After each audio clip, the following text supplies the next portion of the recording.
नमस्कार प्यारे बच्चों। आज हम पढ़ेंगे बीए तृतीय वर्ष में अंतर्राष्ट्रीय व्यापार अर्थशास्त्र का फर्स्ट पेपर है। बहुत इम्पोर्टेंट टॉपिक है। अंतर्राष्ट्रीय व्यापार क्या होता है? दो या अधिक राष्ट्रों के मध्य वस्तु एवं सेवाओं का आदान प्रदान या आयात निर्यात अंतर्राष्ट्रीय व्यापार कहलाता है।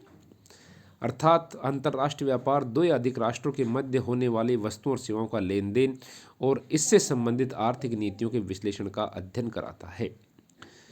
प्रोफेसर हेरड के अनुसार अंतर्राष्ट्रीय अर्थशास्त्र का संबंध उन समस्त आर्थिक सौदों से है जो देश की सीमा से बाहर किए जाते हैं।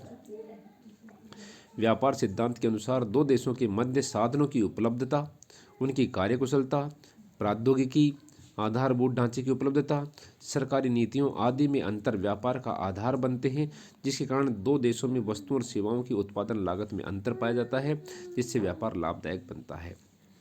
एग्जाम्पल हम देखें, भारत में श्रम सस्ता होने के कारण श्रम गहन उद्योगों जैसे वस्त्र उद्योग की उत्पादन लागत अपेक्षाकृत कम होती है, जबकि अमेरिका में अधिक होती है, जिससे भारत अमेरिका को वस्त्र निर्यात कर लाभ अर्जित करता है और अमेरिका के उपभोक्ताओं को भी वस्त्र सस्ते मिल जाते हैं, उन्हें भी लाभ मिलता है। दूसरी ओर अमेरिका में पूंजी सस्ती होने के कारण पूंजी गहन उद्योगों की उत्पादन लागत कम होती है, जबकि भारत में अधिक होती है, जिससे अमेरिका भारत के पूंजी गहन वस्तु को निर्यात कर लाभ अर्जित करता है और भारत के उपभोक्ताओं को भी पूंजी गहन वस्तु सस्ती मिलती है, उनको भी लाभ होता है। इस प्रकार अंतर्राष्ट्रीय व्यापार से दोनों देशों को लाभ प्राप्त होता है। इसीलिए प्रोफेसर एडम स्मिथ ने कहा था कि किसी भी देश को वो वस्तुएं घर पर नहीं बनानी चाहिए जिसे बाज़ार से सस्ता प्राप्त किया जा सकता है। ये बहुत इंपॉर्टेंट बात है। जो हमें बाज़ार में सस्ती मिल रही हो उसका उत्पादन नहीं करके आयात करना चाहिए, और जो बाज़ार में महंगी मिल रही हो उसका उपभोग कम करके उसका निर्यात करके लाभ अर्जित करना चाहिए, उसका उत्पादन बढ़ा के लाभ अर्जित करना चाहिए। अंतर्राष्ट्रीय अर्थशास्त्र के 3 भाग होते हैं: शुद्ध व्यापार सिद्धांत, मौद्रिक व्यापार सिद्धांत और व्यापार नीति। शुद्ध व्यापार सिद्धांत में अगर हम देखें तो इसमें वस्तुओं और सेवाओं के अंतर्राष्ट्रीय विनिमय और साधनों के अंतर्राष्ट्रीय प्रवाह के कारणों में प्रभावों का अध्ययन किया जाता है। यानी कि वस्तु और सेवाओं का विनिमय, लेन देन और साधनों का लेन देन, उनके कारण, उनके प्रभावों का अध्ययन किया जाता है। मौद्रिक व्यापार में देखें तो इसके अंतर्गत मौद्रिक लेन देनों का विश्लेषण किया जाता है। इसमें भुगतान संतुलन, विनिमय दर, एक्सचेंज रेट, विदेशी विनिमय बाजार से संबंधित सिद्धांतों का अध्ययन किया जाता है।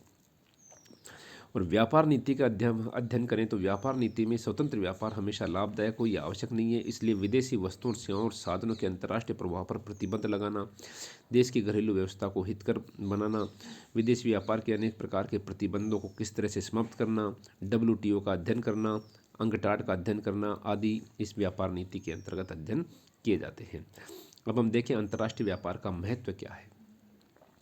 अंतर्राष्ट्रीय व्यापार का महत्व इसलिए है कि वर्तमान में जिस प्रकार की आर्थिक परिस्थितियां उत्पन्न हो रही हैं उसमें कोई भी देश एकांकी रह करके अपना विकास नहीं कर सकता है, क्योंकि वर्तमान की आवश्यकताओं में वस्तुओं और सेवाएं, साधन, प्रौद्योगिकी, ब्रेन ड्रेन आदि के लिए मुद्रा आदि के लिए देश अन्य राष्ट्रों पर निर्भर रहना पड़ता है।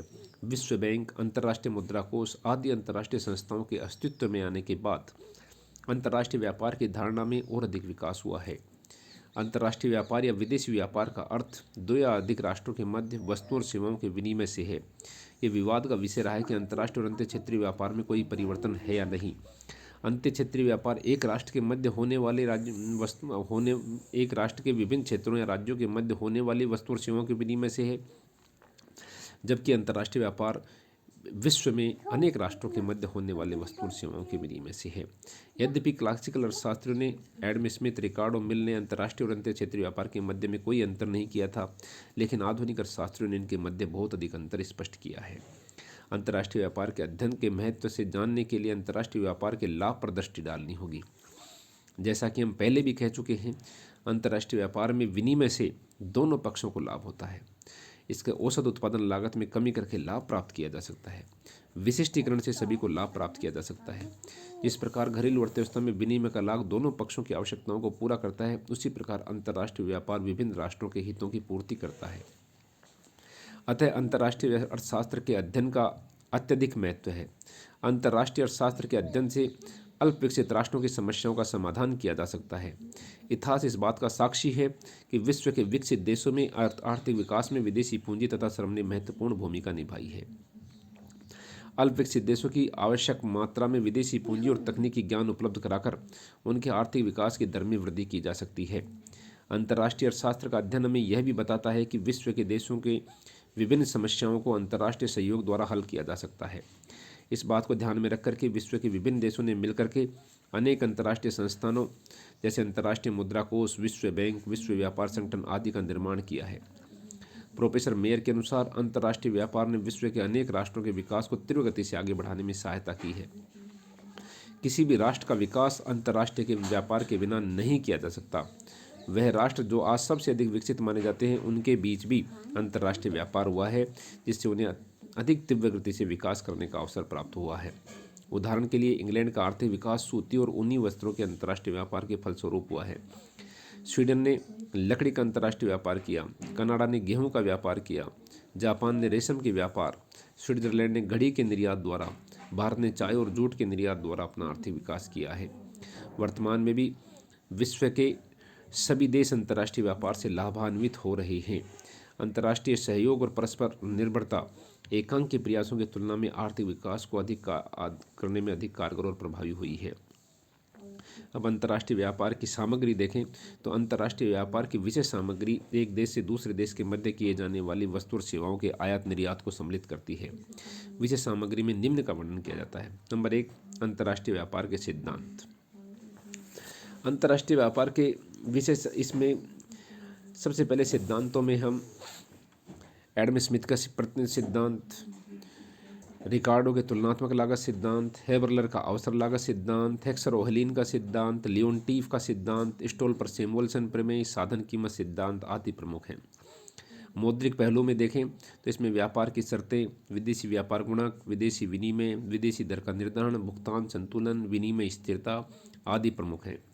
वाणिज्यिक नीतियों का हम अध्ययन करें तो अंतर्राष्ट्रीय व्यापार के संबंध में जो नीति अपनाई गई है उसके अंतर्गत स्वतंत्र व्यापार एवं संरक्षण की नीतियाँ, आयात अभ्यंश, एकाधिकारी संघ, प्रशुल्क नीतियाँ, डंपिंग, द्विपक्षीय बहुपक्षीय व्यापार, कस्टम यूनियन आदि के सिद्धांत शामिल हैं। अंतर्राष्ट्रीय आर्थिक सहयोग में देखें तो अंतर्राष्ट्रीय मुद्रा कोष, विश्व बैंक, अंकटाड, यूरोपियन साझा बाजार, एशिया प्रशांत सागर क्षेत्र के मध्य व्यापार आदि का अध्ययन किया जाता है। और विदेशी व्यापार की संरचना और दिशा में देखें तो विदेशी व्यापार में किन किन वस्तुओं और सेवाओं को सम्मिलित किया जाता है, कौन कौन से देशों को इसका निर्यात किया जाता है, आयात किया जाता है और इसका किस प्रकार से प्रभाव होता है, इसका अध्ययन अंतर्राष्ट्रीय व्यापार के अंतर्गत किया जाता है। अब अंतर्राष्ट्रीय अर्थशास्त्र की प्रकृति देखें तो इसके अंतर्गत हम ये जानने का प्रयास करते हैं कि ये विज्ञान है या कला। जैसा कि हम जानते हैं कि किसी भी विषय के क्रमबद्ध ज्ञान को विज्ञान कहते हैं। विज्ञान में किसी तथ्य के कारण और परिणामों के पारस्परिक संबंधों का अध्ययन किया जाता है। किसी घटनाक्रम से संबंध में सामान्य नियमों को विकसित करना ही विज्ञान कहलाता है। विज्ञान की भांति अंतर्राष्ट्रीय अर्थशास्त्र में अनेक नियमों और सिद्धांतों का अध्ययन करते हैं। इनका विकास भी क्रमबद्ध तरीके से होता है। अंतर्राष्ट्रीय अर्थशास्त्र में ऐसे सिद्धांतों की स्थापना करता है जो विदेशी व्यापार में लगे हुए व्यक्तियों के व्यवहार का अध्ययन करता है। अतः अंतर्राष्ट्रीय व्यापार निसंदेह विज्ञान कहा जा सकता है, परंतु अन्य विषयों की भांति से सामाजिक विज्ञान की श्रेणी में ही रखा जाता है। किंडलबर्गर के अनुसार बढ़ते हुए अंतर्राष्ट्रीयवाद और बढ़ते हुए राष्ट्रवाद में अंतर्राष्ट्रीय अर्थशास्त्र ज्ञान और समझौतों का एक महत्वपूर्ण साधन माना गया है। स्पष्ट है कि अंतर्राष्ट्रीय अर्थशास्त्र को एक विज्ञान माना गया है क्योंकि यह व्यक्ति के व्यवहार का अंतर्राष्ट्रीय परिप्रेक्ष्य में अध्ययन करता है। विज्ञान की भांति कला को भी परिभाषित किया जा सकता है। किसी भी विषय के क्रमबद्ध ज्ञान विज्ञान कहलाता है, जबकि उस विषय के संबंधित नियमों और सिद्धांतों का क्रमबद्ध प्रयोग कला कहलाती है। इस प्रकार कला से तात्पर्य विज्ञान का प्रयोगात्मक रूप होता है। कला एक व्यवहारिक क्रिया है, जबकि विज्ञान एक ज्ञान प्रदर्शित करता है।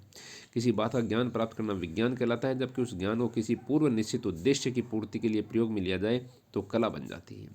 अंतर्राष्ट्रीय अर्थशास्त्र में विज्ञान की भांति नियमों और सिद्धांतों का निर्माण ही नहीं करता, बल्कि उन नियमों और सिद्धांतों का प्रयोग व्यक्तिगत और सार्वजनिक नीतियों, कार्यक्रमों, उत्पन्न होने वाली समस्याओं और उनके समाधान में किया जाता है। इसलिए अंतर्राष्ट्रीय अर्थशास्त्र एक कला भी बन जाती है। इस प्रकार अंतर्राष्ट्रीय अर्थशास्त्र कला एवं विज्ञान दोनों है। कला और विज्ञान दोनों का अध्ययन इसके अंतर्गत किया जाता है। बहुत बहुत धन्यवाद।